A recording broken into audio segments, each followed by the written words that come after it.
Howdy! Welcome to Aspire Mountain Academy. I'm Professor Curtis, your instructor for this course, Statistics 101, Introduction to Statistics. In less than 10 minutes, this video defines a simple random sample. Let's get started. Now, to understand simple random samples, we first need to understand random sampling, which most people intuitively understand. In a random sample, each member of the population has an equal chance of being selected. So, here we've got, for an example, a population of 12 people, and we're randomly selecting 4 of them.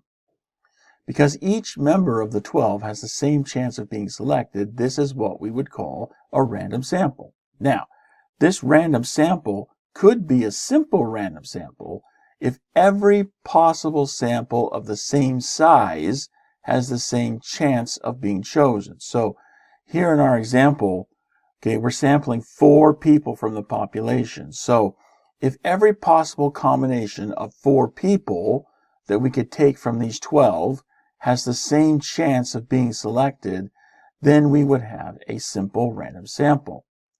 Now, this concept of simple random samples is really new for a lot of people. And so the first time many students encounter it, they're not quite sure they have a handle on it. So to help us get a handle on it, let's take a look now at a visual representation, and hopefully this will help you understand the concept. Suppose we have 7 marbles in a bag. So 3 of them are blue and 4 of them are green. So here we've got our marbles. We've got 3 blue and 4 green, and we put them all in a bag. Now, let's say we're going to sample 3 marbles from the bag. So here's our population of 7 marbles, and we're going to sample 3 from the population. Now, if we assume the order of the colors that we draw out of the bag doesn't matter, what are the possible outcomes for our sample of 3 marbles? Well, we could have all 3 of the marbles we take out of the bag be the blue marbles. That's possible.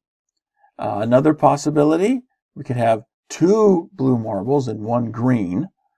We could have 1 of those marbles be blue and the other 2 could be green, or all 3 of them could be green. Okay, these are the possible outcomes we have in our sample space for drawing 3 marbles out of the bag. Now, if each of these marbles that are in the population have the same chance of being selected for our sample, that makes our sample a random sample.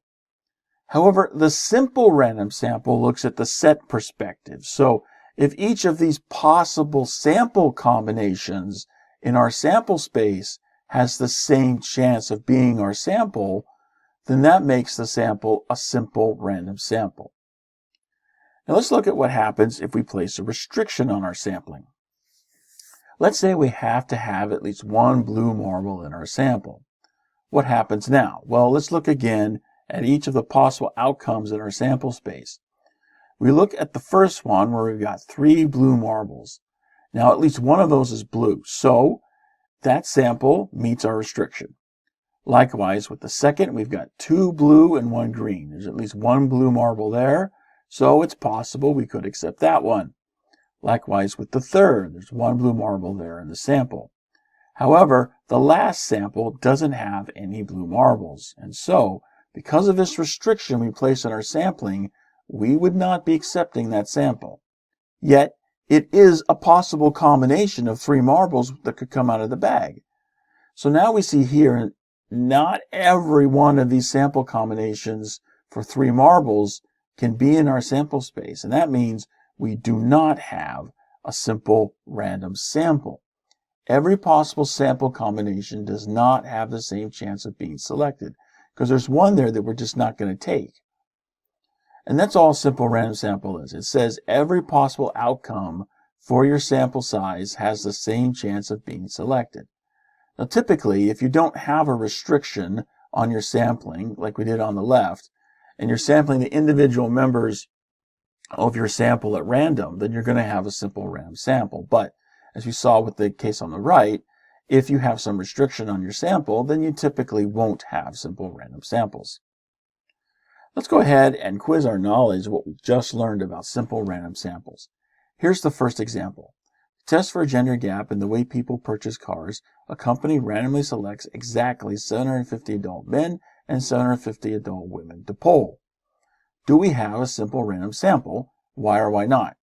go ahead, pause the video, think about this, and then when you get ready, come back and we'll see if your answer's right. Okay, here you should say, no, you do not have a simple random sample. What's your sample size? Well, here the sample size is not just 750. It's the men and the women together. We're talking about 1,500 people. But we're insisting that half of them be men and half of them be women. And because of that restriction on our sample, not every possible sample of 1,500 people has the same chance of being selected. Therefore, this is not a simple random sample. Let's try this next one.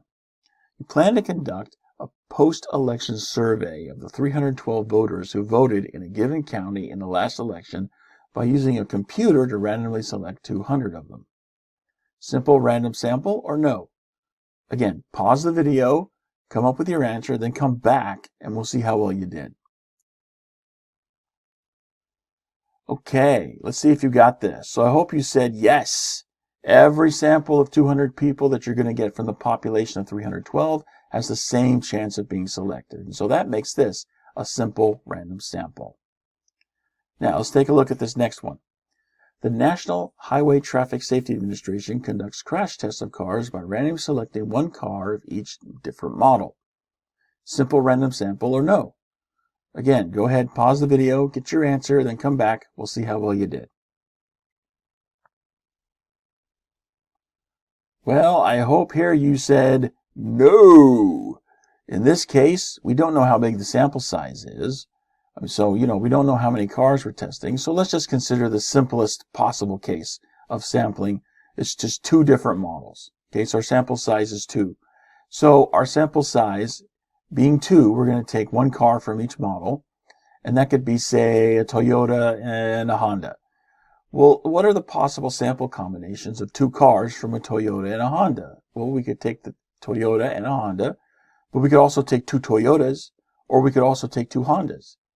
But we're insisting on having 1 car from each model.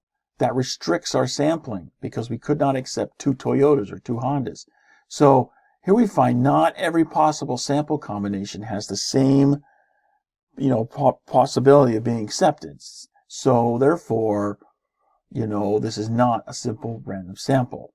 Okay. And this is going to be true no matter how big your sample size is. Okay. So because not all possible outcomes have the same chance of being selected, we do not have a simple random sample. And that brings us to the end of this mini lecture. I hope you found it helpful. You can find more mini lectures for this and other courses at AspireMountainAcademy.com. Thanks for watching, and I'll see you in the next video.